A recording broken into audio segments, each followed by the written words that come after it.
अस्सलामुअलैकुम everyone, welcome to my channel, welcome to another vlog. I hope आप सब ठीक होंगे। हम लोग भी अल्हम्दुलिल्लाह ठीक हैं। और अभी फजर का टाइम था, नमाज अदा कर रही हूँ। और इससे पहले वीडियो नहीं बनाई। दरअसल पता है क्या होता है, इतनी क्योस मचा होता है ना इर्द गिर्द, और इतनी जल्दी लगी होती है, इस वजह से मैं रूटीन से ऐसे अब मुझे लग रहा है कि जैसे मेरा मोराल ना डाउन हो रहा है। मैं थोड़ा थक रही हूँ। कुछ ये कि सारी रात मेरी नींद अच्छे से पूरी नहीं हुई। मैं बस जागी सोई थी, तो बहुत अजीब फ़ील कर रही थी। एनीवेज़, यहाँ पर दिन का आगाज़ हो चुका था, बड़े काम कर लिए थे, बड़ी चीज़ें कर ली थी। तो ये मामा ने ना बनाए हुए थे शामी कबाब। मामा बहुत अच्छे शामी कबाब बनाती हैं। तो मेरे मेरे अक्सर ही जब ख़त्म हुए होते हैं ना, मामा आई होती हैं तो फिर वो बना के जाती हैं और वो हम यूज़ करते हैं। तो बस यहाँ पर मैंने मामा से कहा था कि शामी कबाब आप बना दें। उन्होंने खुद ही कहा था कि मैं बना देती हूँ, तो मैंने कहा व्हाई नॉट। और यहाँ पर मैं आ गई थी फिर ऊपर। शामी कबाब मैंने समेटे, बना के मामा ने रख दिए थे, शेप भी बना दी थी और मैंने बस उसको सील बैग में डालकर तो रख दिया था। उसके बाद ही यहाँ पर मैं अपने कपड़े कुछ समेटने आई थी। ये 2-3 वॉश के कपड़े पड़े हुए थे, तो मैंने सोचा कि इनको मैं फ़ोल्ड वगैरह करके रखती हूँ। बच्चियों के कपड़े जो है ना, मैं फ़ोल्ड ऐसे नहीं करती, उनको मैं एक अलग बास्केट में बच्चों के सब कपड़े डाल देती हूँ और वो फिर मैं प्रेस करके फ़ोल्ड करके रखती हूँ।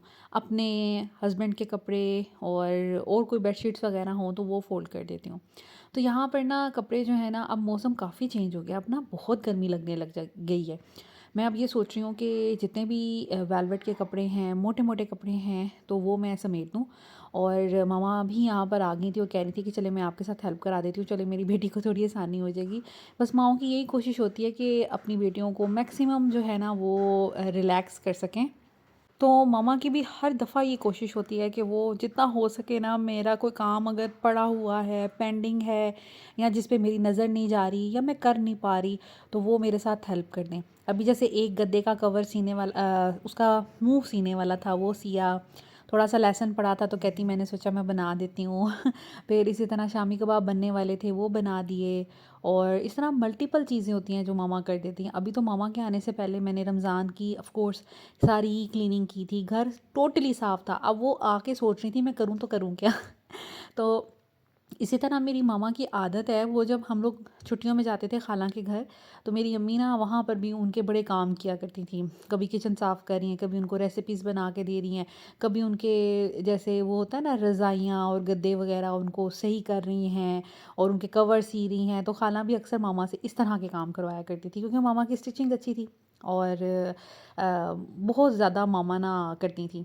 और फिर मेरी सिस्टर के घर भी जब जाती हैं तो उनकी कोशिश होती है क्योंकि कोई ऐसा काम जो वो नहीं करती या जो वो निगलेक्ट जिन उनसे हो जाता है तो वो कर दें। मेरी तरफ भी मामा की ये कोशिश होती है। वैसे तो मैं बिल्कुल मामा जैसी हूँ, मेरा तरीका सलीका बिल्कुल मामा जैसा है, तो ऐसा कोई काम होता नहीं है, लेकिन फिर भी मामा कहीं ना कहीं से काम ढूंढ लेती हैं, लेकिन अच्छा भी लगता है।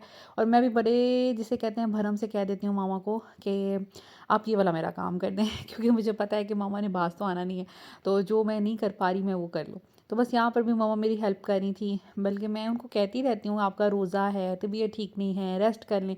समटाइम्स डांट भी लेती हूँ। एक वाहद मैं हूँ कि मेरी डांट जो है ना वो मामा सुन लेती हैं और माइंड नहीं करती। तो मैं, क्योंकि एक दफ़ा मुझे मामा ने कहा था कि तुमसे मुझे ऐसी फीलिंग आती है जैसे तुम मेरी बहन भी हो, मेरी बेटी भी हो, मेरी दोस्त भी हो और मेरी माँ भी हो। तो वो बात मैंने ऐसी मामा की पकड़ी, जब भी मुझे मामा को डांटना होता था मैं कहती थी आप होती तो कहती है मैं आपकी माँ हूँ। तो आप भुगतें।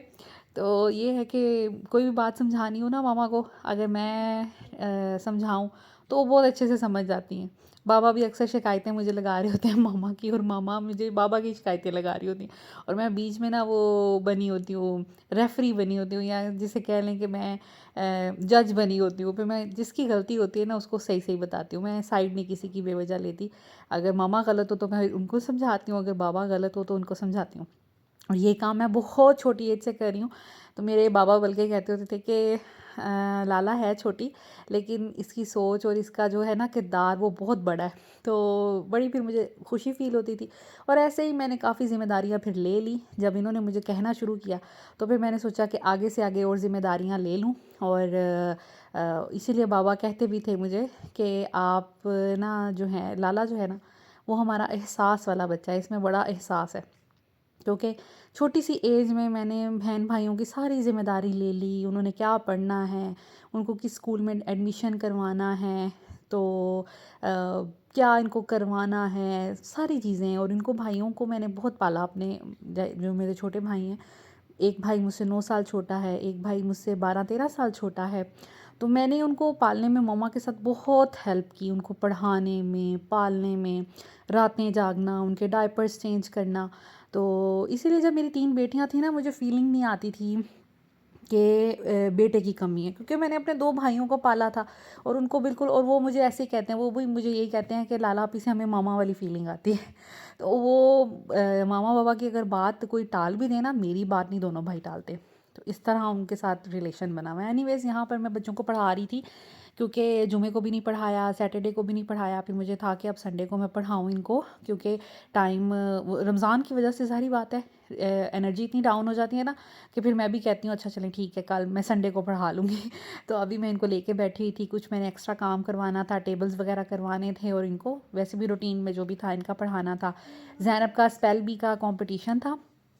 इससे पहले एक राउंड हुआ था जिसमें ज़ैनब जो है वो सेकंड आई थी, और अभी ये फाइनल राउंड है जिसमें कोशिश तो यही है कि फ़र्स्ट आए, लेकिन कोई बात नहीं, बच्चे हो जाते हैं, बच्चों को अप्रिशिएट करना चाहिए, थोड़ी बहुत गलतियां हो जाती हैं। माशाल्लाह ज़ैनब ने बहुत अच्छी तैयारी की थी, कुछ मिस्टेक्स थी वो मैंने फिर इसको रिपीट करवा दी थी, और एक दफ़ा मैंने कहा था कि सुबह हम एक दफ़ा रिपीट कर लेंगे तो इंशाल्लाह ताला अच्छा हो जाएगा। इनके स्कूल में ऐसे कॉम्पिटिशन्स आते रहते हैं, किसी में मैं पार्टिसिपेट करवा लेती हूँ, हर किसी में नहीं करवाती, क्योंकि मेरे पास भी इतना टाइम नहीं होता कि मैं हर कंपटीशन में पार्टिसिपेट करवाऊँ, क्योंकि हर वीक या 2 वीक बाद या एटलीस्ट मंथ में एक दफ़ा कोई ना कोई कंपटीशन होता है। फिर समटाइम्स कभी हेल्थ इतनी अच्छी नहीं होती, कभी मूड इतना अच्छा नहीं हो रहा होता, दैट्स वाई फिर मैं कोई करवा लेती हूँ, कोई नहीं। तो ये स्पेल बी का तो इतना इजी था, तो मैंने कहा कि वाई नॉट, मैं करवा लेती हूँ। तो बस यहाँ पर वो तैयारी हो रही थी, साथ साथ इनका होमवर्क हो रहा था, और मामा यहाँ पर रेस्ट करी थी। मामा के आने से इतना सुकून हो गया है ना, यकीन करें, घर में इतना मज़ा आता है, वो तन्हाई सी महसूस नहीं होती, और एक जिसे कहते हैं गहमा गहमी सी है। खाना बनाने में भी मज़ा आता है, अच्छा मामा को ये बना के दे दूँ, वो बना के दे दूँ, तो ना बहुत अच्छा टाइम गुजर रहा है अल्हम्दुलिल्लाह। यहाँ पर जी मैंने आज मामा ने दाल बनाई थी और मैं चावल बना रही थी, क्योंकि मामा का मूड था कि आज दाल चावल खाते हैं, चिकन खा के, बाकी चीज़ें खा के ना बोर हो गए हैं, तो कुछ ऐसा खाते हैं दाल चावल टाइप ना। तो वो मामा ने फिर दाल बनाई, मैं चावल बॉईल कर रही थी। फिर मैंने सोचा ऐसे बिल्कुल दाल चावल तो नहीं ना मैं मामा को खिलाऊंगी। तो ये स्टिक्स जो है ना, मैंने कहा कि इनका कॉम्बिनेशन बहुत अच्छा बन जाना है दाल चावल के साथ।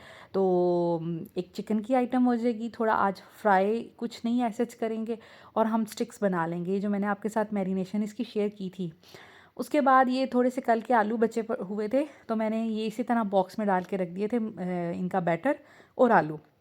हम इसको भी फ्राई कर लेंगे ताकि ये ज़ाया ना हो चीज़ को, क्योंकि वेस्ट तो करना ही नहीं है हमने, कोशिश तो यही होती है कि ना करें। और साथ में हम ये स्टिक्स बना लेंगे, तो एक ठीक है, अच्छी अफ्तारी हमारी बन जाएगी।